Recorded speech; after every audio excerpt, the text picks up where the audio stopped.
Welcome to the Future Generations Podcast, providing you with the world-changing content necessary to inspire you, your family, and our planet to a life of optimal health potential. We'll help you make the choices that powerfully influence the lives you bring into this world. It's time to strengthen our resolve to do better now and for our future generations with your host, Dr. Stanton Hom.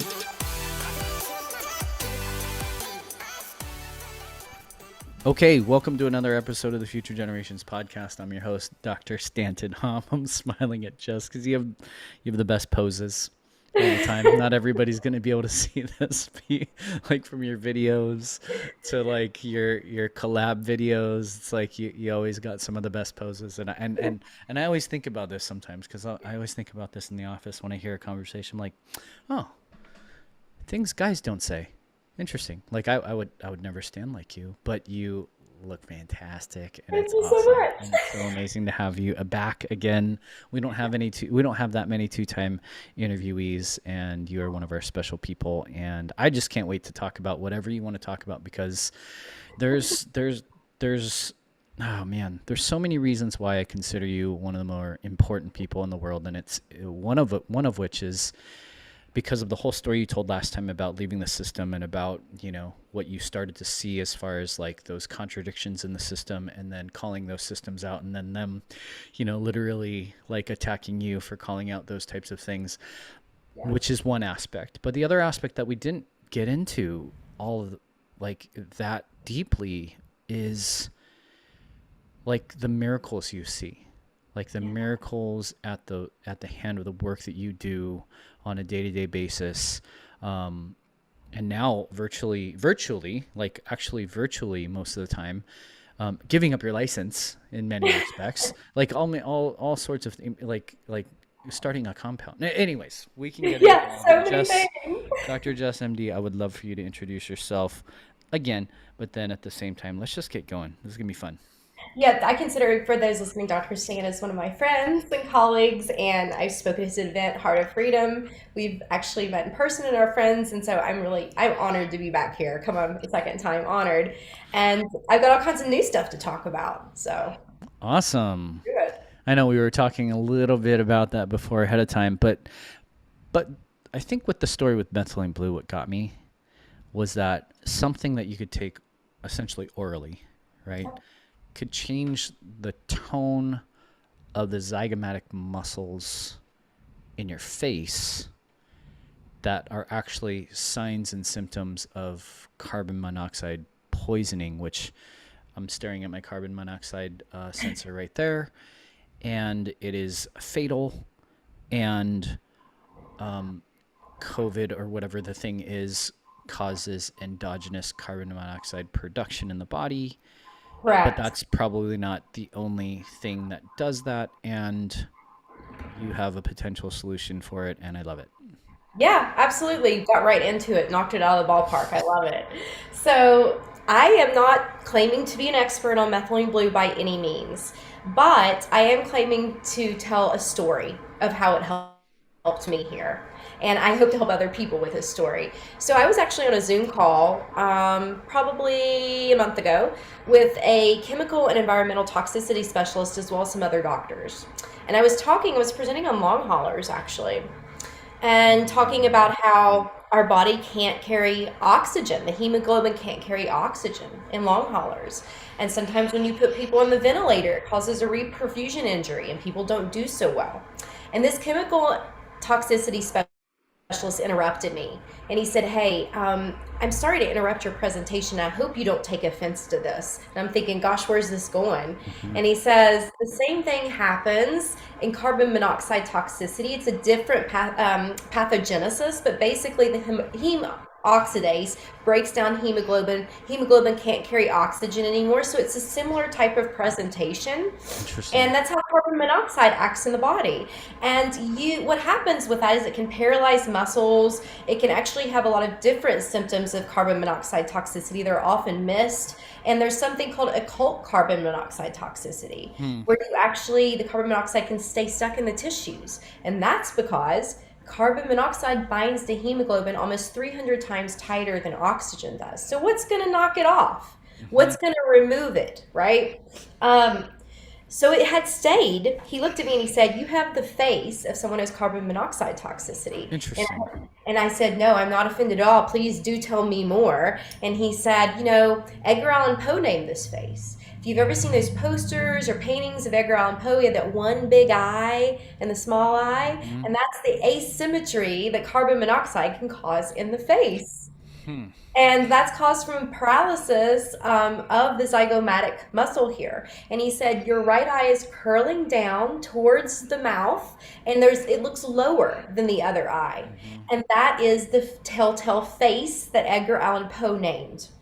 Interesting. He says that he's an expert in this, a lot of chronic fatigue, a lot of multiple chemical sensitivity, histamine intolerance, brain fog. It's actually a carbon monoxide toxicity. Interesting. So, Wow. yeah, go ahead. No, go ahead. Go ahead, please. He goes on to say, you should look back in your pictures and see the last time your face was symmetrical, because this happened to you over your lifetime. He said, COVID and long haulers has taught us that it is possible that something like that can cause endogenous or inside the body production of carbon monoxide. Mm. And it's not just sitting in a car. Like I didn't try and sit in a car in a garage with it running with carbon monoxide to happen. I didn't know how this had happened to me. And I was pretty baffled by that because I have noticed a change in my face. Yeah.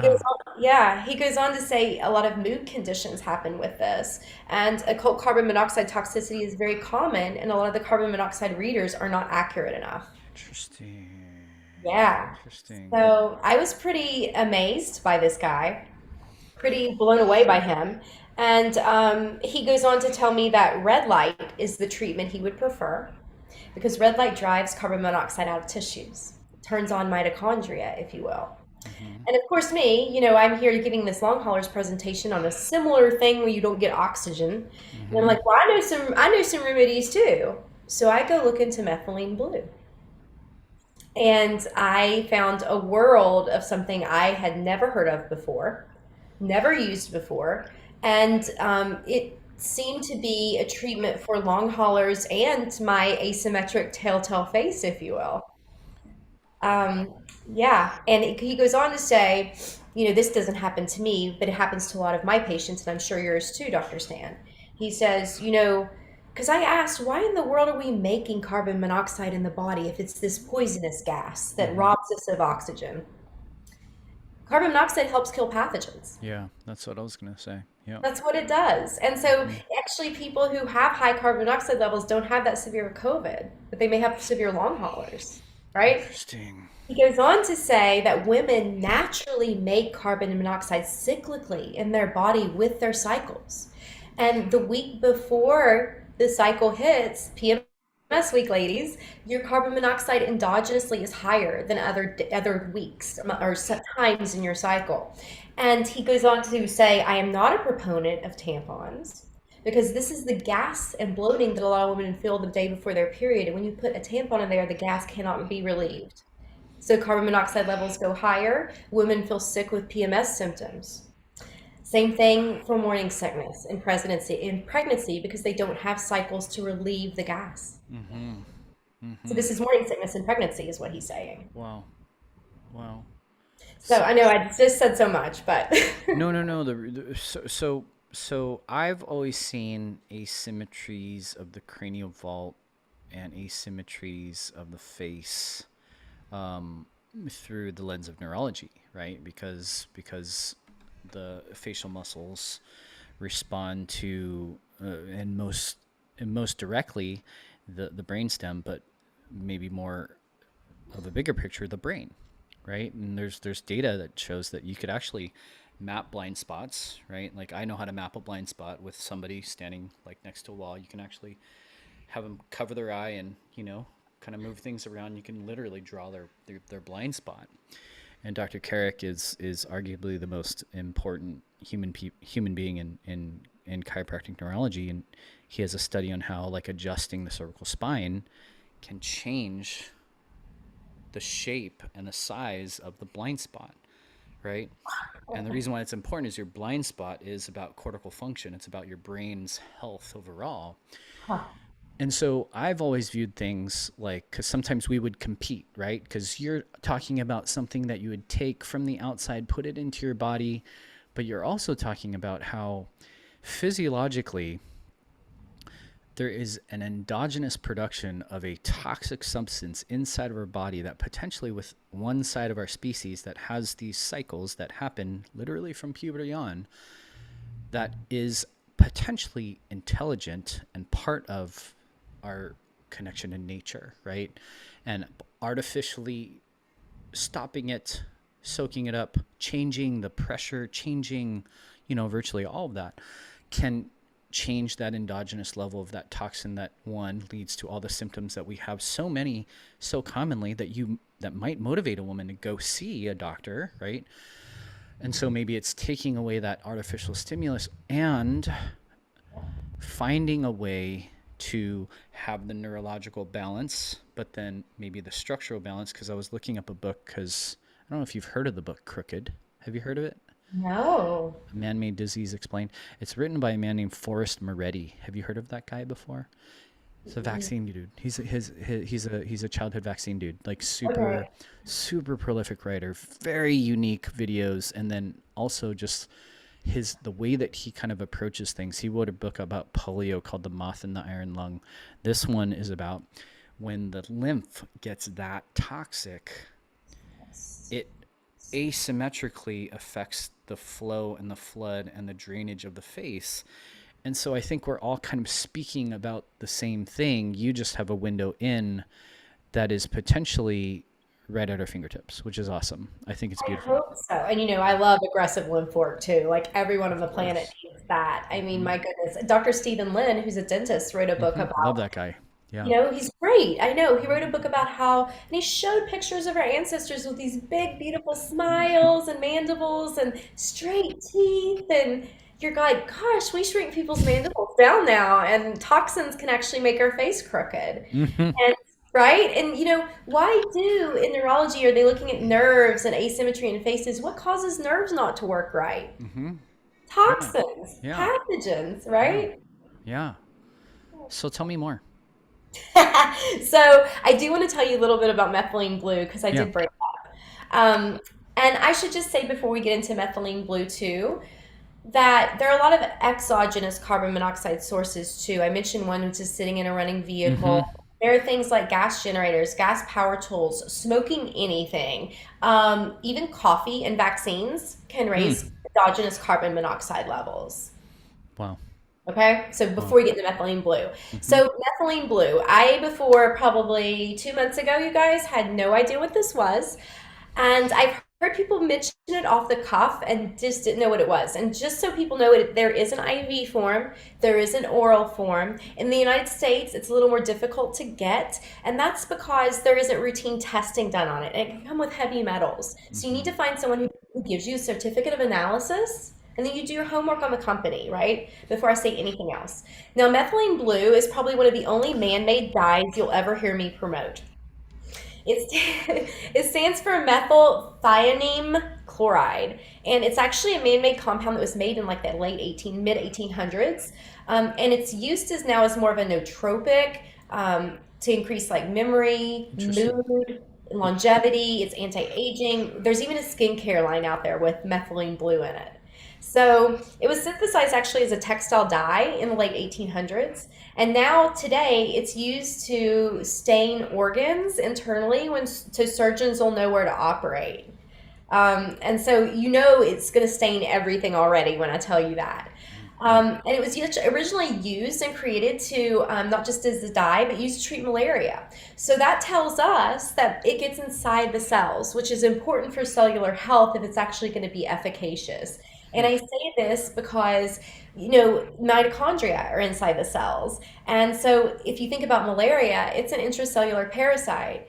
It actually gets inside the red blood cells. Very hard to see. It's microscopic. And so if methylene blue works against that, it's getting inside the very nitty-gritty of our cells, right? Yeah. And so it actually has been used to treat mood disorders like schizophrenia in the past, mild cognitive impairment, neurodegenerative conditions, anything that has a mitochondrial component, which is most chronic diseases today, right? So go ahead. Why don't you tell us a little, just for some of the, I think you might be the first interviewee expert that has even mentioned mitochondria so far. Yeah, I Oh, know. I know. So maybe we need to go a little bit more basic, if you don't mind, or more fundamental. Yeah. absolutely. Sorry, guys. So, okay. So, we don't just have this endless energy all the time, even though it seems like some people might. We have these little energy makers in our cells, and you guys may remember them from Biology 101. They're those oblong little they call them apparatuses, and they make ATP or adenosine Mm-hmm. triphosphate, which is energy. And even when you're sweating, when you're working out, when any of your organs are performing any biochemical functions at all within the body, they are using energy from the mitochondria. In fact, every single one of your cells has mitochondria in it, except for red blood cells. Interesting. And yeah, every single one of them. So people will talk about wanting your liver to work better or your bowels to work better. But sometimes we need to even go more microscopic to the cellular level at what makes the energy, because how can we expect the organs to run properly if the cells that make them up aren't tuned in properly? And so mitochondria are really important. I hope that kind of puts the emphasis on it for people to let them know how important they are. And really, they're a catch-all for a lot of chronic diseases. Diabetes, Alzheimer's, a lot of autoimmunity, a lot of infertility is often blamed on mitochondrial dysfunction as we age. Hmm.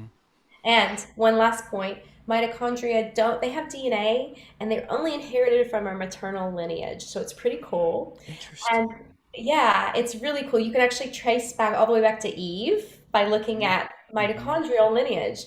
And so what's important about them having DNA and acting kind of like bacteria is that they don't have the same repair mechanisms that our normal DNA does. So if they get injured by pathogens, toxins, stress, trauma, whatever it is, they may not be able to repair as well. Gotcha. It's kind of interesting because most of us don't even know, most of the general public won't know about the subcellular components, right? That there are um, not just organ systems, right? Because organ systems are important. And a lot of people, we have talked about eating organs and glandulars and things like that, right? This is making me very interested in, like, okay, that would be why the quality of where you source these types of organ meats is really important, in a sense that if they're pasture raised, they're more than likely going to have healthier mitochondria and other subcellular function, versus if Mhm. you're eating a ton of GMO, grain fed organ meats, which you shouldn't do, and they probably don't sell anyways.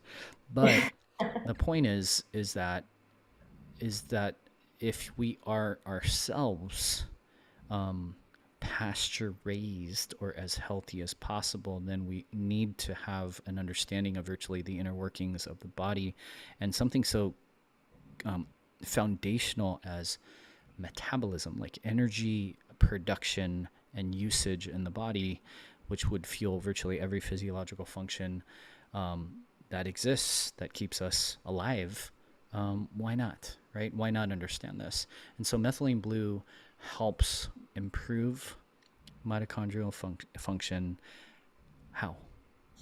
Right. So it actually is able to get inside the cell and it works on, gosh, I'm going to give people nightmares, Dr. It's Stan. It okay. works on the Krebs cycle. Do you Yeah, guys that's remember okay. that? The Krebs cycle and the electron transport Mm-hmm. chain. Mm-hmm. And those things work by we're creating a gradient. Now, what does that mean? That means they're passing electrons and causing things to want to react because there's a positive or a negative. So you want to Mm-hmm. grab onto it, Mm-hmm. Mm-hmm. right? And they're what we call transferring electrons, which helps produce that gradient, almost like a water mill generating electricity or power that way. And we create ATP that we are able to use for all our reactions. So methylene blue helps transfer those electrons and donates electrons so Mm-hmm. that our body is able to work better. It readily crosses the blood-brain barrier as well, and so it's extremely neuroprotective. Yep, that's awesome. So methylene blue, you mentioned the word nootropic, and nootropic for a lot of people who are interested, because we have talked a little bit about mushrooms, we have talked about regenerative farming and mycelium, and that Love it. network of that mycelium layer being virtually essentially the same type of tissue. methylene blue works to restore that type of network within the human body. This is radical. This is awesome. I'm telling you, it blew my mind. Yeah. I And I'm couldn't. interested. So you actually noticed a change in your symmetry. So tell me more about that. I should pull up. I wish I had my phone here. I would show you the picture. I have a picture of when before methylene blue and red light and after. And methylene blue has been the treatment for carbon monoxide poisoning for decades, Yeah. right? And red light is synergistic with it. It helps dry into the tissues, actually. Wow. And so, yeah, absolutely. And so, yeah, I've definitely noticed a difference in my face. It was the right side of my face. My eyebrow actually went down a little bit more right here at the corner. Mm-hmm. I mean, I looked kind of like crazy-eyed a lot sometimes. Yeah. And I I've been can meaning to tell definitely, you that, Jess. I've been meaning to tell I you that for definitely, years. No, I'm just kidding. well, I'm you know, kidding. the internet has no chill, and people have written that on my post before. So I've definitely heard it. Really? Oh, you know, the internet has no chill. You could have to learn to Mm. not take anything personally if you're going to be on your own Instagram. Mm-hmm. Mm-hmm. Seriously. So yeah, like I've definitely noticed it over the years. I didn't know what it was, and so I have a before and after picture where you can tell the drooping on the right side of my face has improved. And there are certain days where I can tell I need a dose or that I need red light or something because it binds so tightly in hemoglobin. It's a process to really get it out. But this stuff, I can tell a difference in how heavy I'm sleeping, and it's gotten rid of people's pain. It's also an alternative, somewhat, I guess, slightly controversial treatment for Bartonella. Interesting. Um, yeah, it helps with neurotransmitter balancing out and release. It helps with, it is an antioxidant, so it helps with scavenging free radicals that age and break our DNA. There's so many different benefits that I've seen from this. The only downfall that I've seen is that you really need to be vigilant about your testing to test for heavy metals. You really need to be sure you're keeping it, mostly less than I do, about probably 30 to 50 milligrams a day, but you really want to do less than 100 milligrams because at higher doses, it can actually be a pro-oxidant. Interesting. Yes. So Yeah. you want to keep it at lower doses. Yeah. That's pretty cool. So is there a significance between the methylene blue versus the red light? Kind of contradictorily on the visible light scale and It's things like that? interesting, isn't it? We think it Yeah. drives that the red light drives in the methylene blue into the tissues more, and we are starting to see more about how light affects health, our circadian Yep. rhythm, our biologic Yep. clocks. And if you guys haven't heard, they're actually doing light IVs, light watches called Weber watches, where you're getting different frequencies put into your skin, put Mm-hmm. into an actual vein if it's an IV. And methylene blue actually comes in an IV too, where they'll do UV irradiated IVs as well as methylene blue with it. And you said, just of note, you said that this in other forms is used to clean fish tanks. Yes, it Okay. is. The blue stuff Yeah, they yeah, clean. yeah. Yeah, Yeah. that's it. Interesting. Interesting. So here's what we're not going to do, everybody. Right? Do you guys remember when hydroxychloroquine came out and they said, "Oh, it works for COVID, blah blah blah blah blah," and they started censoring it, and then they started putting the media articles of the dudes that were freaking buying hydroxychloroquine in the form of fish tank cleaner? Like, you're not going to buy that version of this, Please right? don't, guys. Yeah. Darwinism. Darwinism. Please do not. But it is also as safe as, say, hydroxychloroquine. But is it a drug, technically? It's not. It is man-made. Yeah. It Okay. is. It was made in Yeah. the 1800s. Yeah. It is. And so, yeah, technically, I was reading up on it. It's been around so long Yeah. that it can't be patented. It's Mm-hmm. been it's been Mm-hmm. like there's some year mark where they can't do that anymore. But Wow. what people are doing now are adding like you could add like 0.1% calcium and then trademark that and Gotcha. sell it. So it's been around so long it's kind of grandfathered in and isn't really considered a drug or anything at this point. Gotcha. Yeah. It's pretty awesome. I mean, thinking about a lot of the things that you're mentioning and a lot of things that are potentially at the root of a lot of chronicity that we're noticing in the world, and recognizing that potentially at our fingertips there's something that that could be accessible, that could be physiologically impactful in a healthy way, and then at the same time potentially something that maybe I don't know how to say this, because that's the other thing. Hydroxychloroquine is also a treatment for malaria, right?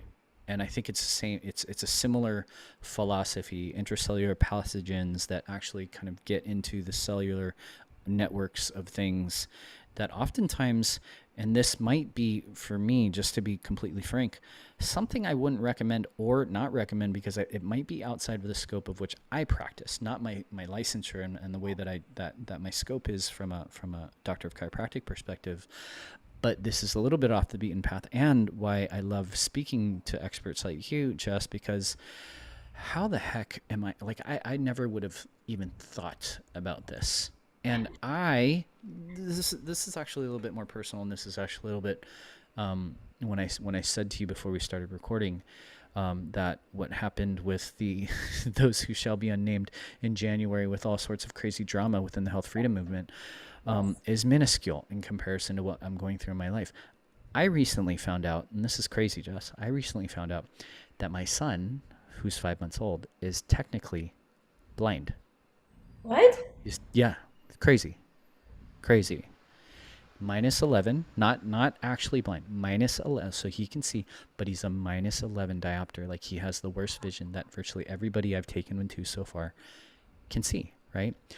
And this is really important because on your end, I don't have all the answers. And I'm going to say this with 1,000% certainty in the sense that for me, my kid is absolutely vibrant and crazy and healthy. I just started to recognize because my mother-in-law triggered the F out of me and saying, why isn't he making eye contact? And then all of a sudden people are talking about my kids having potentially delays and things like that, right? And I was like, dude, no way my kid is delayed because I'm a freaking chiropractor and that's just what we do, right? Yeah. And then I started to sit back and I was like, oh shoot, I don't know if my son can see right now, right? I've taken him to a developmental optometrist, a pediatric ophthalmologist, and then we were getting these crazy prognoses. Like they were completely ignoring the fact that he had vision issues, and that was our big priority because I don't know if you know this about infant development, but if babies don't see a clear picture, they have a potential never to see a clear picture. It's called refractive amblyopia. Why is this important? Is I was at the end of my rope in terms of what I knew I could do for my son and where I could take him, right? And so our prayer over the last couple weeks, it's literally up until the last couple weeks, was how do I find the optometric or ophthalmologic, whatever, right? Version, Yes. ophthalmologic, whatever, version of me, right? Version of my practice where we see the potential in kids, we see brilliance that they start to self-heal and regulate. And you know what the hell? Like we found the guy. You did? In like a week. I think we found the guy where he takes my kid and he, does a good history, nothing super in depth because we've already done 3 really solid ones. And then he does his exam, which was far better and far superior and far more pleasant for my child than any of the others. Didn't have to dilate his eyes at all. And then he just said, let's go to the back room, right? He goes to the back room. He turns on, like, this is how old school this guy is. He's like 70 years old. His front bulletin board, it's still like cork with push pins. It says, happy birthday, doctor. I won't name his name right now. 2002, right? When they wrote the prescription for my son's vision and his glasses, they wrote it on a typewriter. Oh my gosh, I love it. When they charged us for his first exam, they used one of those credit card processors that actually use carbon copy, right? Yeah. That's how old school he is, right? Love it. He's forgotten more things that I could ever learn, right, at this point in his career. And I walk into this room. He turns on an old projector. It plays a black and white image on this big wall.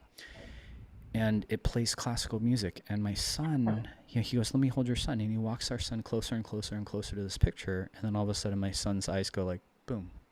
Oh. And he's like, so... your son can not only see, but look at his posture. And it was the first time my son had because that's what we do. We don't know the outside world. We don't have a connection with the outside world. We're not chasing things with our head. Our posture and our proprioceptive reflexes, those types of things don't turn on. He takes my wife to the front desk and just says, Your son's not delayed. Your son's not disabled, which is what the ophthalmologist, aka Terrace, was trying to say. Um, he just needs to see. Let's help him see, right? Why am I saying this? Is I don't claim to know everything, and I could stand in my own dogma and say I have a book that says vaccine injury causes crooked faces. I have a book, or I have my own training, and I'm a board eligible functional neurologist, and say I know the cause of asymmetrical faces. Don't tell me about this particular thing that could be. Don't give me something that like there's all sorts of things that I could do. And what do we do oftentimes is we shut off the potential miracle or the potential avenue for self-healing or radical transformation of our bodies and our minds and our spirits that honestly that's old. It's antiquated. The way forward is me humbling myself for this doctor and this developmental optometrist, and me humbling myself with experts like you, because we all don't have the answer. We all have parts of the answer, and it's about collaboration, about synergistic, natures of moving forward. And this is awesome, Jess. I love what you're sharing because Absolutely. it's something that I didn't like. That's why I just said, hey, what do you want to talk about?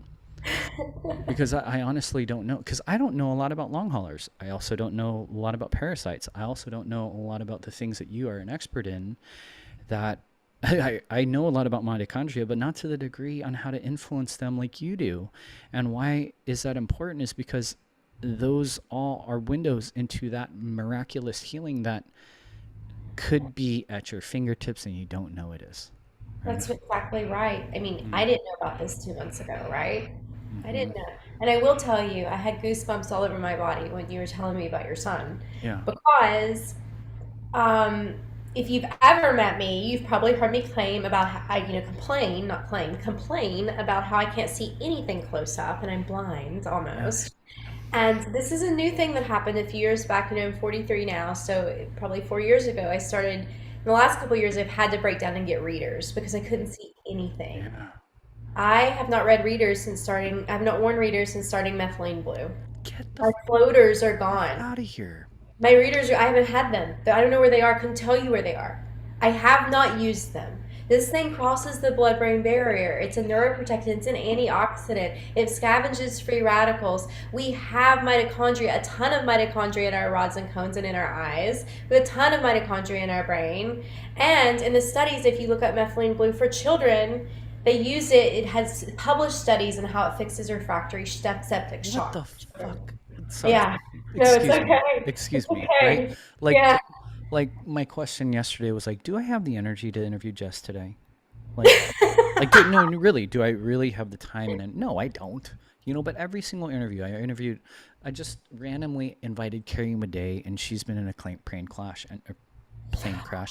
and amazing interview that I needed to hear. I don't know. You didn't know Carrie was in a plane crash? No, I didn't know She was in a this. plane crash. No. She is in a radical healing right now. She not only knows, wait till that interview comes out next week. Okay. I'll listen. She knew she wasn't going to die. She knew, her level of conviction and faith in the forward projection of her life, knew she wasn't going to die. And then she has commanded, since she survived, her own healing. And it's pulled in the different resources of people that she, honestly, very similar to you, just random dude I met at this one place, and he's got this, it makes really good sense, and all of a sudden it's the thing that's helping her radically heal, because Yes. somebody, even an expert like her, is humble enough to be like, let's give that a shot. And goosebumps all over me. I know. So sorry. The reason why, sorry for the expletive, guys. I don't do that often on my podcast, but It's it's important. like, am I literally talking to somebody that has a potential solution for my own son that I had no concept of? I'm telling you, look it up. I can't tell you. I've seen studies about it correcting vision, but the science is there for it, and I can tell you that it absolutely 1,000%, without a shadow of a doubt, corrected my vision. Yeah. You can't make this stuff up, right? No. I was just on an interview with a guy named Dan Doty. He's been on Rogan 3 times. He's creating a podcast because he works with men, but he works specifically now with fathers. And he started a podcast called Fatherhood Unlocked. And he interviewed me, and this is one of the things that I talked about. He's like, so sometimes I talk to dads and I just want them to realize that everything is okay. And it's okay to be okay, right? And he's like, tell me what your lens of that is. I'm like, well, for me, the lens is 1 in 100 million sperm, and that egg that goes through the ovulation process that month, that is fertilized, and like the odds of even existing today are so minuscule. And then you think about the 50,000 neural connections and the, that happen and plasticize per second in utero, plus the, 2 half cells that transform into 26 billion cells by this time that we're born in 280 days, and no one has to consciously control that. Like, you're a freaking miracle, man. Like, are you kidding me? And the fact that you and I, who literally were in the same damn city and never met each other, lobbying for the same stuff, advocating for the same things, and it takes this global fake pandemic BS with a fake virus, whatever you want to call it, to actually lead us to the same organization with some of the same people. And then how long have I known you now? A couple years, almost 3 probably. Yeah. And we've never had this conversation, and then you're blowing my mind to the point where this may lead me down a path where it's like another solution that could radically help my son Hill. I had to tell you, I have to tell everyone who will listen about it. And not everyone will listen, but I can't tell you. I don't feel things, Stan, when I take them. I'm a warrior genotype. I don't feel bad. My body protects me from feeling bad. I came back with my gut zoomer and had leaky gut, 0 symptoms. 0. Wow. Didn't even know I had it. Wow. So, yeah. So, like, I take this stuff and I can feel it. Yeah. And I don't feel things. And I can tell a difference, and I can see a difference in my clients and my patients. So is this something that you then offer? Because I know you're not in private practice, like you don't see individual patients anymore. But is this something that people can get on their own? Is this something that people would potentially need some sort of expert like you guiding them through the process? I imagine that some people might have a problem with regulation, in terms of like they might like consume it, but maybe bathe in it, maybe drop it in their eyes, I hope not, guys. Again, Darwinism. I'm just saying. Yeah, I will say what is... There is a methylene blue skincare company called Methylene. It's an MD that started it, so they already know about the antioxidant capabilities of methylene blue. You can get it orally, guys. It is very affordable. Now, you heard me preach about finding a certificate of analysis, about trusting the company, about asking the right questions. So I get it from CZTL. It's about $70 for 4 ampules in a powdered form that come about this big. 1 ampule is 70 days supply. You mix it with 100 mLs of filtered water. There are different percentages you can get based on strength. And, I really try and keep it below 100 milligrams just for antioxidant potential, not pro-oxidant potential. Gotcha. But really, and there are IVs here. This is a hard thing to find. It's usually in big cities like Seattle, LA, maybe San Diego. But there are people doing IVs in methylene blue as well. Gotcha. What is the problem if somebody gets into that pro-oxidant effect? I don't know if it's so much as a problem, except it could make some symptoms worse, right? Gotcha. If you're causing some DNA damage, which pro-oxidants are needed in the body. They're not a bad thing. Ozone is a pro-oxidant. Hydrogen peroxide is a pro-oxidant. Nitric oxide is a pro-oxidant as well. And we need all those things in the right ratios, right? Oh, not all bad, but it could cause more damage to DNA. But it definitely has. I mean, let's just call a spade. Like,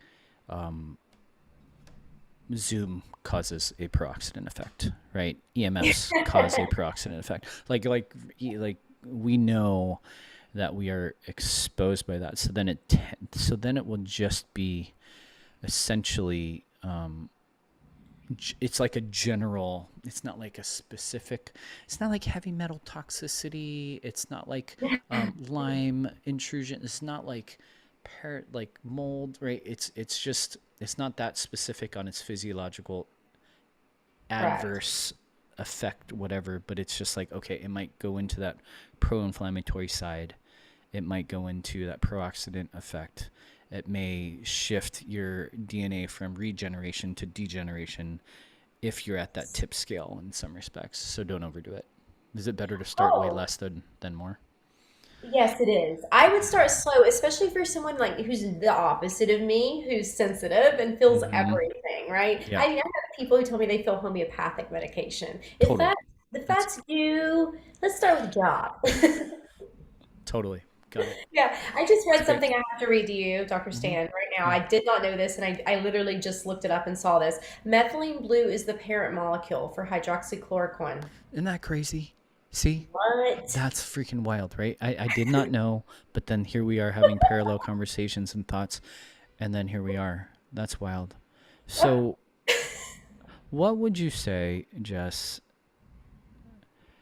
Like, I'm short on time, and I would just love to know how you would then close this episode. This is wild, and I love it so much. Yeah, I'll start with a tangent and I'll bring it back full circle. So I'm listening to a book on Audible called The Invisible Rainbow.